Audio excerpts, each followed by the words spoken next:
Titanic was called the ship of dreams. And it was. It really was. Take it to sea, Mr. Murdoch. I never doubted for a second that Titanic was right for 3D. The question was, when do we do it? And I always felt that the centenary of the real sinking would be a perfect opportunity. You know, I'm a bit of a connoisseur of 3D. We started making digital 3D cameras 12 years ago. So I've shot an awful lot of 3D, and I'm very picky about it. And so if I'm going to do a conversion, it has to live up to that standard. So I wanted it to be the equivalent to what it would have looked like if we had actually shot it in 3D. We've started with the restoration because we never had a true digital master of Titanic. So we cleaned it up and made it as pristine as possible before we even started the 3D conversion process. We tested a number of different companies to prove to ourselves that we could have the quality we wanted in the presentation. We wanted to set the gold standard of conversion. So we brought Jim up to the floor with our artists, and we showed him what the technology could do.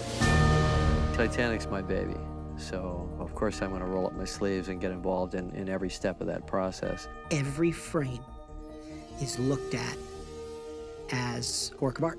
In every frame, there is a creative vision to how we're going to add depth to that frame. Converting a film to 3D is literally 300 computer artists in this case, working for over a year to outline every subject, every object, every bit of everybody's face, and put it on its correct depth planes. And then clean it all up so that you don't know that any delicate surgery has been done.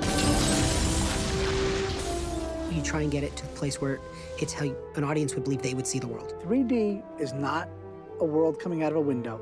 It's a window into a world. I'm a firm believer that 3D not only enhances big, spectacular vistas and action,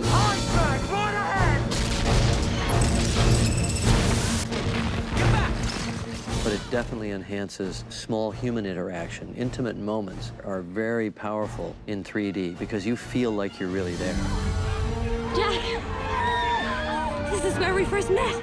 And you feel physically present with the characters, and somehow it's more emotionally involving. You know, one thing Titanic shows you more than anything is how well a drama can work.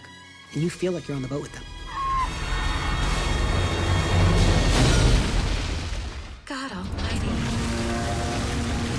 Bringing Titanic back is about offering Titanic to a group of film goers who would not get to see it on the big screen. Part of it is just to see the film again on the big screen. It brings back those emotions from having watched it before. You put the 3D on top of that, and it's so gorgeous and lush, and you feel like you're right there in these amazing spaces on board the ship, or you're right there going through the jeopardy that Jack and Rose go through, and it really kicks it up to a whole other level. When the ship docks, I'm getting off with you.